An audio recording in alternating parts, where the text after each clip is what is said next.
Cinema fantasy நேயர்களுக்கு வணக்கம். இப்போ நம்ம யாருடைய படம் ரிவ்யூ பார்க்க போகிறோம்னா, தலைவர் சூப்பர் ஸ்டாருடைய கூலி படத்தை தான் நம்ம பேச போகிறோம். அதை பற்றி டீட்டெயிலை சொல்ல போகிறோம் நம்ம. ஸோ கூலிங்கிற படம் இப்போ உள்ள ரிசல்ட் எல்லாரையும் நீங்கள் கேட்டிங்கன்னா படம் ஓகங்கிறாங்க. ஒரு சிலவங்க படம் சுத்தமாக சரியில்லை அப்படிங்கிறாங்க. ஒரு சிலவங்க ஏண்டா போனோம், இது கூலியா இல்லை கோமாளியா இப்படிங்கிற ஒரு லெவலுக்கு எல்லாம் பேசிக்கிட்டே வர்றாங்க. ஸோ இதில் சொல்ல வர்றதுக்கு என்ன காரணம்னா, லோகேஷ் கனகராஜ் அப்படிங்கும்போது அவருடைய ஒரு பிரம்மாண்டமான நல்ல ஒரு படைப்பை தான் அவர் கொடுத்துருக்காரு. அவர் அதே மாதிரி கேஸ்டிங் கேரக்டர்ஸ் எல்லாம் ஃபுல்லாக கம்ப்ளீட்டாக நம்ம இந்திய ஆர்டிஸ்ட் அமீர் கானுக்கு ஒரு கதை சொல்லி அவர் படம் கமிட் பண்ணனா 2 வருஷம் வெயிட் பண்ணணும். ஸோ அதையெல்லாம் தாண்டி லோகேஷ் கனகராஜ் சொன்ன நாட்டை அவர் பிடிச்சி போய் உடனே கால்ஷீட் கொடுத்து நம்ம அமீர் கான் இந்த படத்தில் நல்ல ஒரு அருமையான ரோலக்ஸ்ங்கிற ஒரு கேரக்டர் மாதிரி ஒரு என்ட்ரி கொடுத்து ஒரு அழகாக பண்ணியிருக்காரு.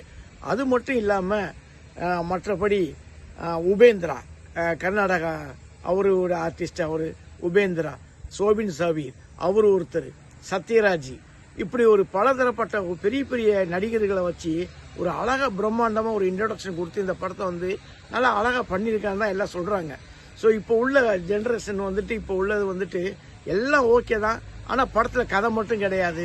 கதையை மட்டும் இன்னும் கொஞ்சம் கான்சன்ட்ரேஷன் பண்ணியிருந்தாங்கன்னா இன்னும் பிரமாதமாக இருந்திருக்கும் அப்படிங்கிற மாதிரி தான் எல்லாம் வெளியில் ரிவ்யூ எல்லாம் சொல்லிகிட்டு இருக்காங்க. கதை என்னென்னா, நண்பனுக்காக உதவி பண்ண போய் தான் இந்த அளவுக்கு ஒரு பெரிய பிரம்மாண்டத்தை கொண்டு வந்திருக்காரு. இந்த படத்தோடைய ஸ்க்ரீன் பிளேன்னு பார்க்க போனால் அவ்வளோ அழகாக பண்ணியிருக்காப்புல. ஓப்பனிங்கும் சரி, மற்றபடி கிளைமேக்ஸும் சரி, ஃப்ளாஷ்பேக்கும் சரி, மற்றபடி எல்லாமே கரெக்டாக கொண்டு ஒரு பெரிய லெவலில் கொண்டாந்து நிப்பாட்டியிருக்காப்புல. சும்மா சொல்லக்கூடாது, அவருடைய ஹார்ட் ஒர்க்கு கண்டிப்பாக நல்லபடியாக தான் இருந்திருக்கு. இருந்தாலும் கதையில் ஸ்டோரி மட்டும் கொஞ்சம் வெயிட்டாக அவர் இந்த படத்தில் பண்ணியிருந்தாருன்னா இந்த படம் எங்கேயோ பெரிய லெவல் பாஷா 2 லெவலுக்கு பேசப்பட்டிருக்கும். இந்த படம் இதுக்கு ரிலீஸ் ஆகிறதுக்கு முன்னால் பாஷா 2 மாதிரி ஒரு பிரம்மாண்டமாக இருக்கும், அருமையாக இருக்குன்னு நம்ம ஆடியோ லான்ச்சில் நாகார்ஜுனா மற்ற எல்லா ஆர்டிஸ்டும் எல்லாமே இதை சொல்லியிருந்தாங்க. மியூசிக்கை பொறுத்தவரை ஸ்கோர் அவ்வளோ அழகாக அனிருத் அவர் வேலையை கரெக்டாக பண்ணிட்டு போயிட்டாப்புல. ரெண்டாவது ஒரு ஃபைட்டு ஒரு சீக்வன்ஸ் பண்ணக்கூடிய ஒரு பிரமாதமாக அழகாக ஒரு கிளைமேக்ஸ் ஃபைட்டு ஒரு 10 நிமிஷம் அப்படி ஆடியன்ஸ் உட்கார அளவுக்கு பிரம்மாண்டமாக நல்லா அழகாக செஞ்சிட்டார். இந்த படத்தில் தலைவர் சூப்பர் ஸ்டார் ஒரு 74-75 வயசுலையும் அவர் இந்த அளவுக்கு ஒரு ஒன்மேன் ஆர்மி மாதிரி அவர் பிரம்மாண்டமாக அழகாக அவர் ஈடு கொடுத்து பண்ணிக்கிட்டு இருக்காருன்னா அது ரொம்ப பெரிய விஷயம்தான். அவர் என்னன்னு சொல்லுவாங்க, நம்ம சன் பிக்சர்ஸ் கலாநிதி மாறன் கூட ரஜினிகாந்தை அவ்வளோ புகழ்ந்து அழகாக பேசியிருப்பாங்க. இந்தியாவில் உள்ள எல்லா சிஎம் இவர் ஃபோன் பண்ணாங்கன்னா உடனே இமிடியட்டாக எடுப்பாங்க. அந்த அளவுக்கு உள்ள மரியாதையான உள்ள தலைவர் சூப்பர் ஸ்டாரு. அது மட்டும் இல்லைங்க, இந்தியாவோட பிரதமர் மோடி முதற்கொண்டு இவர் ஃபோன் பண்ணால் உடனே எடுக்கக்கூடிய அளவுக்கு இந்த அளவுக்கு ஒரு மரியாதை உள்ள நபர் இவர். ஸோ அவர் இந்த வயசில் ஒரு ஹார்ட் ஒர்க் பண்ணுறாங்கன்னா ஒரு பெரிய விஷயம் அப்படிங்கிற மாதிரி ரொம்ப புகழ்ந்து பேசிக்கிட்டு இருந்தார். ஸோ எல்லாம் ஓகே தான், நான் இல்லைன்னு சொல்ல வரல. ஆனால் லோகேஷ் கனகராஜ் இந்த படத்தில் ஒரு பெரிய தப்பு என்ன பண்ணிட்டாருன்னா, இவர் இந்த படத்துக்கு ஏ சர்டிஃபிகேட் வாங்கிக்க கூடாது. ஏ சர்டிஃபிகேட் எதுக்கு வாங்கினாரு? ஆக்சுவலாக சூப்பர் ஸ்டார் ரஜினிகாந்த்னா குழந்தைகளோடு ஃபேமிலி வரைக்கும் தியேட்டரில் போய் ஒரு ஜாலியாக ஒரு என்டர்டைன்மெண்ட்டாக ஒரு ஃபன்னாக படம் பார்க்கக்கூடியவங்க தான் சூப்பர் ஸ்டார் படம். ஸோ அவர் படத்துக்கே ஏ சர்டிஃபிகேட் வாங்கிட்டு வந்தால் குழந்தைகள் ஆடியன்ஸ் போயிடுச்சு, ஃபேமிலி ஆடியன்ஸ் போயிடுச்சு. ஸோ இவங்கெல்லாம் கம்ப்ளீட்டாக போனதுனால என்ன ஆயிடுச்சு, இப்போ அதோட அந்த படத்தோட சேர்த்து வந்த வார்னு ஒரு படம், நம்ம கிருத்திக் ரோஷன், ஜூனியர் என்டிஆர் எல்லா ஃபேமிலி ஆடியன்ஸ் அந்த பக்கம் போயிட்டாங்க. இப்போ எல்லா படத்தையும் வார் படத்தை பற்றி பேச ஆரம்பிச்சுட்டாங்க.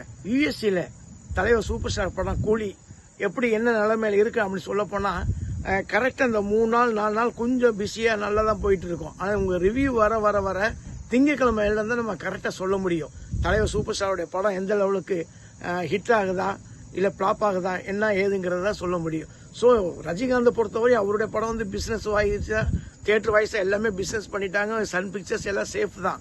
ஆனால் அந்த படம் எந்த அளவுக்கு போகுங்கிறத பார்த்துட்டு வாங்கினவங்கள பற்றி தான் பின்னாடி தெரியும் இந்த படம் எந்த அளவுக்கு இருக்குது, எப்படி இருக்குங்கிறத சொல்ல முடியும் நம்ம.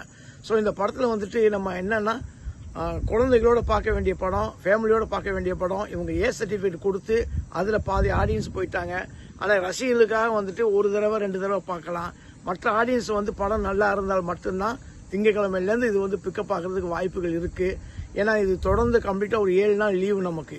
Gandhi Jayanti, August Independence Day, so Saturday Sunday இதெல்லாம் இதில் ஃபுல்லாக லீவு நாளில் கம்ப்ளீட்டாக கல்லா கட்டுறதுக்கு உண்டான வாய்ப்புகள் நிறையா இருக்குது. படம் வந்து முன்ன பின்ன இருந்தாலும் கூட படம் ஒரு தடவை பார்க்கலாம் மாதிரி தான் நல்லா இருக்கு. ஒன்றும் ப்ராப்ளம். நான் பார்த்த வரைக்கும் படம் வந்து ஓகே தான். ஒவ்வொன்றும் இல்லை, ரொம்ப இதுவாகவும் இல்லை. ஒரு ஆடியன்ஸுக்கு ஒரு என்ன கொடுக்க முடியுமோ, ஒரு என்டர்டைன்மெண்ட் கொடுக்க முடியுமோ அழகாக கொடுத்துருக்காப்புல லோகேஷ் கனகராஜ். ஸோ அவர் வந்து நம்ம குறை சொல்லியே ஒன்றும் இது இல்லை. எடுத்துக்கிட்ட விஷயம்தான் கொஞ்சம் தின்னா எடுத்துக்கிட்டாப்புல, ஸ்டோரியை மட்டும். அதை மட்டும் கொஞ்சம் ஸ்ட்ராங்காக பண்ணியிருந்தானா படம் எங்கேயோ பெரிய லெவலில் எங்கேயோ போயிருந்திருக்கும். ஸோ இது மாதிரி வந்து படங்கள் வந்து கண்டிப்பாக நீங்கள் தியேட்டர்லேயே போய் படம் பாருங்கள். படத்தோடைய பார்த்துட்டு உங்களுடைய கருத்துக்களை சொல்லுங்கள்.